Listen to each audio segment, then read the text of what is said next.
Hello everyone, इस video में हम लेटर राइटिंग की बात करेंगे। लेटर दो तरीके से लिखे जाते हैं, एक फॉर्मल एक इनफॉर्मल। फॉर्मल का मतलब होता है औपचारिक और इनफॉर्मल का मतलब होता है अनौपचारिक। फॉर्मल लेटर्स वो लेटर होते हैं जो कि हम अपने बॉस को या किसी ऑफिसर को, प्रिंसिपल को या फिर एडिटर को लिखते हैं। और जो इनफॉर्मल लेटर्स होते हैं वो ब्लड रिलेशंस में लिखे जाते हैं, अपने रिलेटिव्स को और फ्रेंड्स को लिखे जाते हैं। तो इस वीडियो में हम फॉर्मल लेटर लिखने का फॉर्मेट देखेंगे कि कैसे लिखा जाता है। सबसे पहले हम सेंडर का एड्रेस लिखते हैं और सेंडर का एड्रेस जब हम लिखना शुरू करेंगे तो लेफ़्ट साइड से लिखना शुरू करेंगे और उसमें सबसे पहले हाउस नंबर लिखेंगे, उसके बाद सेक्टर या अपार्टमेंट या सोसाइटी लिखेंगे और उसके बाद प्लेस मीन्स सिटी, विलेज या टाउन लिखेंगे। सेकंड नंबर पे हम डेट मेंशन करेंगे।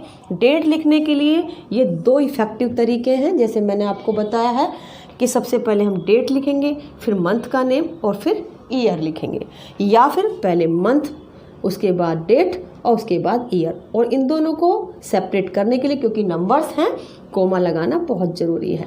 बाकी जगहों पर कोमा या फुल स्टॉप नहीं लगाने हैं। थर्ड नंबर पे रिसीवर का एड्रेस लिखेंगे जिसको हम लेटर लिख रहे हैं। मान लिया हम हेल्थ ऑफिसर को लेटर लिख रहे हैं तो यहाँ पर हम लिखेंगे द हेल्थ ऑफिसर, और वो हेल्थ ऑफिसर कहाँ के हैं, प्लेस को मेंशन करेंगे। जैसे नोएडा के हैं तो यहाँ पर नोएडा लिख दिया। उसके बाद सब्जेक्ट हम लिखेंगे। तो जो सब्जेक्ट लिखने का तरीका होता है वो इफ़ेक्टिव तरीका होता है कि 7 वर्ड से कम पे हम लिखेंगे सब्जेक्ट को। जैसे कि मुझे लेटर लिखना है हेल्थ ऑफिसर को अपनी सोसाइटी की इंसैनिटी कंडीशन को बताने के लिए। Insanity condition means unhygienic condition के लिए उनको अवेयर कराना है। तो मैं यहाँ पे शॉर्ट में लिख सकती हूँ इंसैनिटरी कंडीशन इन माई सोसाइटी। एक चीज़ याद रखेंगे कि जितनी भी ये चीज़ें मैंने आपको बताई, जैसे कि ये सेंडर्स का एड्रेस है तो यहाँ पर लाइन एक छोड़ेंगे, उसके बाद डेट यहाँ पे मेंशन की तो उसके बाद एक लाइन यहाँ पर छोड़ेंगे, उसके बाद रिसीवर का एड्रेस यहाँ पर हमने लिखा तो उसके बाद एक लाइन छोड़ेंगे और उसके बाद सब्जेक्ट यहाँ पर लिखेंगे। सब्जेक्ट को आप अंडरलाइन भी कर सकते हैं। Next is salutation. सैल्यूटेशन में हम जिनको भी लेटर लिख रहे होते हैं उनको मेंशन करेंगे सर या मैडम कह के।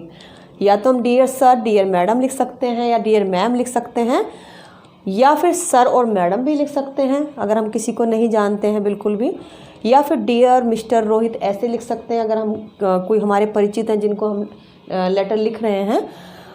उसके बाद आता है बॉडी ऑफ द लेटर। ये मेन पार्ट होता है लेटर का। अब बॉडी ऑफ द जो लेटर है उसमें सबसे पहले हम इंट्रोडक्शन लिखेंगे और रीज़न बताएंगे। एक लाइन में इंट्रोडक्शन और रीज़न लिखेंगे। शुरुआत करेंगे कैसे, I Anjana Chauhan of XYZ homes Noida, society का नाम लिख दिया, would bring to your kind notice the insanitary condition prevailing in my society. कि जो मेरी सोसाइटी में इनसैनिटरी कंडीशन है, अनहाइजेनिक कंडीशन है, उसके लिए मैं आपको अवगत कराना चाहती हूँ।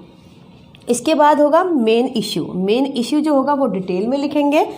कोशिश करनी चाहिए कि एक ही पैराग्राफ में आ जाए, और अगर एक में नहीं आता है, अगर बड़ा कंसर्न है तो 2 पैराग्राफ भी आप यूज कर सकते हैं। तो इसमें सारी बातें बताएंगे कि क्या क्या आपकी सोसाइटी में हो रहा है।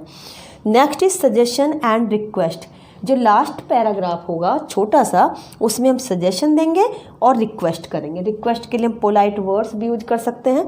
कैसे, जैसे कि हम इस लेटर को ख़त्म करेंगे इनसैनिटरी कंडीशन इन सोसाइटी को, तो लास्ट में लिखेंगे आई एम क्वाइट होपफुल, कि मुझे पूरी उम्मीद है that you will take a prompt action in this matter, कि आप इस मामले में तुरंत एक्शन लेंगे।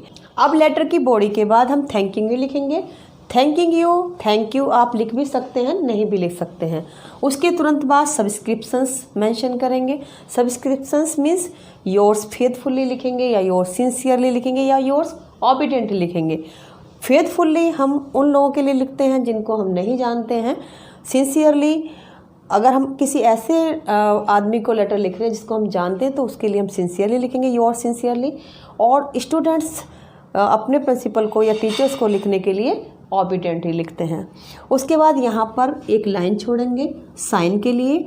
उसके बाद पूरा नाम अपना लिखेंगे। उसके बाद अगर आप किसी पोस्ट पे हैं तो वो पोस्ट मेंशन करेंगे ब्रैकेट में, जैसे कि आप सेक्रेटरी हैं RW किसी भी सोसाइटी के, तो ऐसे आप उसको लिखेंगे। यहाँ पर बीच में लाइन नहीं छोड़नी है जब आप ये सब लिखेंगे।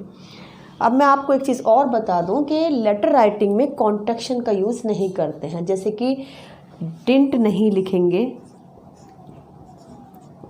डिड नॉट लिखेंगे आप, डजंट नहीं लिखेंगे, डज नॉट लिखेंगे, डोंट नहीं लिखेंगे, डू नॉट लिखेंगे।